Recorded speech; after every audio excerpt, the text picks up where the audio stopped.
আমাদের আজকের topic recurring decimal বা পৌনঃপৌনিক।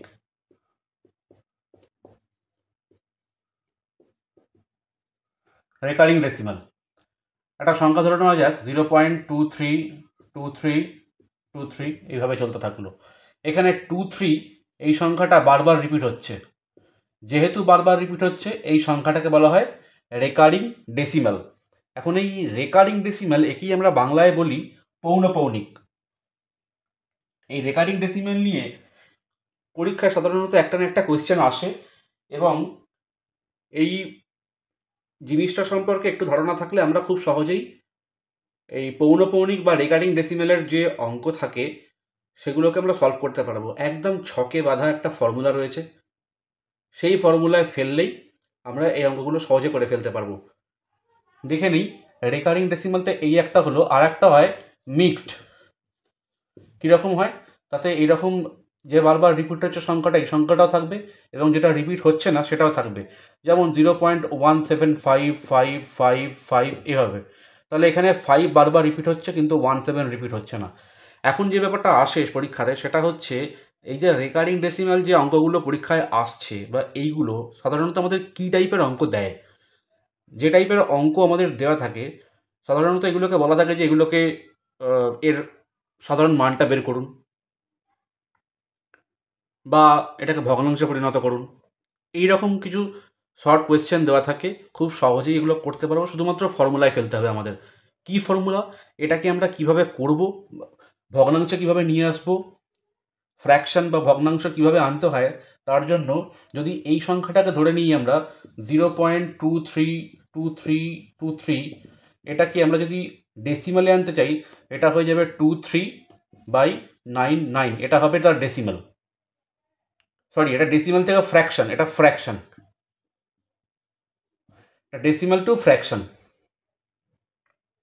আর যদি আমাদের 0.1755 এটাকে আমাদের আনতে হয় ফ্র্যাকশনে, কী করব না, 175টা বারবার রিপিট হচ্ছে বলে 175 মাইনাস যেটা রিপিট হচ্ছে না 17 মাইনাস 17 বাই যেটা রিপিট হচ্ছে, একটা রিপিট হচ্ছে, যতগুলো রিপিট হচ্ছে না তার জন্য 0। মানে যেগুলো রিপিট হচ্ছে সেগুলোর জন্য 9 বসবে নিচে, যেটাকে বলা হয় ডিনোমিনেটর। ডিনোমিনেটারে আমরা যতগুলো সংখ্যা রিপিট হচ্ছে সেইগুলো 9 বসাবো। যখন সব সংখ্যাগুলোই রিপিট হয়ে যাচ্ছে তখন সেই ক্ষেত্রে শুধুমাত্র 9 বসবে। আর যদি রিপিট কিছু সংখ্যা না হয় তাহলে সেক্ষেত্রে আমরা যখন ফ্র্যাকশানে আনবো টোটাল সংখ্যাটা লিখে দেব, দশমিকটা আমরা তুলে দেবো।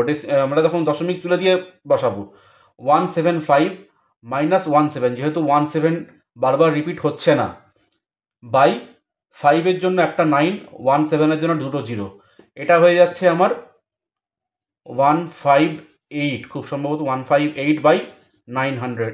এটা হয়ে যাচ্ছে আমার ফ্র্যাকশন। তাহলে এই দুটো জিনিস যদি আমরা মনে রাখতে পারি তাহলেই আমরা এখানে যে টাইপের অঙ্ক দেবে আমরা সেগুলো সহজেই করে ফেলতে পারবো।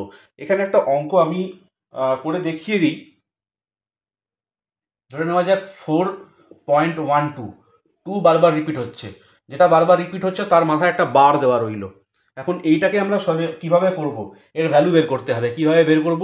এটা দেওয়া রয়েছে 4.12, মানে আমরা লিখতে পারি 4 প্লাস 12, সরি পয়েন্ট বসবে 4 প্লাস 0.12, তার মানে 4 প্লাস এটা বসবে 12 মাইনাস 1/9, 2-এর জন্য 9, 1-এর জন্য 0, এটা বসলো। তাহলে কি দাঁড়াচ্ছে 4 প্লাস 11/90, এটাকে আমরা লিখতে পারি 4/11/90। তাহলে এর ভ্যালুটা কিভাবে বের করলাম? এর ভ্যালুটা আমরা দেখে নিলাম যে যেহেতু 2 বারবার রিপিট হচ্ছে আমরা 2টাকের জন্য নিচে ডিনোমিনেটরে 9 নিলাম, এবং যেহেতু 1 রিপিট হচ্ছে না মাইনাস 1 করে নিচে 1-এর জন্য 0 নিয়েছি। একটা 0 নিয়েছি কারণ একটা সংখ্যাই রিপিট হয়নি। আর 4.12কে আমরা লিখতে পারি 4 প্লাস 0.12। তাহলে 4 প্লাস 12, যেহেতু টোটাল সংখ্যাটা 12 রয়েছে এখানে, 12 মাইনাস 1/90, তাহলে এইভাবে আমরা ভ্যালুটা বের করতে পারলাম। এই অঙ্কগুলোর ক্ষেত্রে এই যে ফর্মুলাটা আমরা করলাম, এই যে ছকটায় ফেলেছি আমরা, এই ছকটাকে শুধু মাথায় রাখতে হবে যে কোন ক্ষেত্রে আমরা 9 শুধুমাত্র নেব আর কোন ক্ষেত্রে 9-এর সঙ্গে আমরা 0 নেব। এইটুকু মাথায় রাখতে পারলেই এবং সেটাকে ফ্র্যাকশনে কীভাবে করতে হবে এই মাথায় রাখতে পারলেই আমরা খুব সহজে এই টাইপের অঙ্কগুলো করতে পারবো। তাহলে আমরা কি বুঝলাম না, একটা হলো রেকারিং ডেসিমাল বা পৌনঃপৌনিক যেটাকে বলা হয়, আর একটা হচ্ছে মিক্সড। মিক্সডের ক্ষেত্রে কি থাকছে, কিছু সংখ্যা থাকছে যেগুলো রিপিট হচ্ছে, কিছু সংখ্যা থাকছে যেগুলো রিপিট হচ্ছে না। তাহলে এই জিনিসটাই আমাদের খেয়াল রাখতে হবে কোনটার ক্ষেত্রে রিপিট হচ্ছে, কোনটার ক্ষেত্রে রিপিট হচ্ছে না। যেখানে রিপিট হচ্ছে রেকারিং ডেসিমালের ক্ষেত্রে, যেখানে যে সংখ্যাগুলো বারবার রিপিট হচ্ছে সেইগুলোর ক্ষেত্রে করতে গেলে আমাদের নিচে যদি দুটো সংখ্যা যেহেতু রিপিট হচ্ছে, দুটো 9 আসবে। আর এখানের ক্ষেত্রে যেহেতু 175 রয়েছে, -17 করে দেব। নিচে যেহেতু 5টা রিপিট হচ্ছে, 5টার জন্য একটা 9 বসলো, 17 দুটো রয়েছে তার জন্য দুটো 0 বসে গেল। এইভাবে এগুলোকে আমরা ফ্র্যাকশানে চেঞ্জ করব। তাহলে তোমরাও বাড়িতে এই টাইপের অঙ্ক প্র্যাকটিস করে রাখো, পরীক্ষায় যে কোনো সময় এই যদি টাইপের প্রশ্ন যদি পরীক্ষাতে আসে, যাতে সহজেই তোমরা এই ফর্মুলা ইউজ করে এইভাবে ফ্র্যাকশানে এনে এর ভ্যালু তোমরা এইভাবে অত সহজেই তোমরা বের করে নিতে পারো।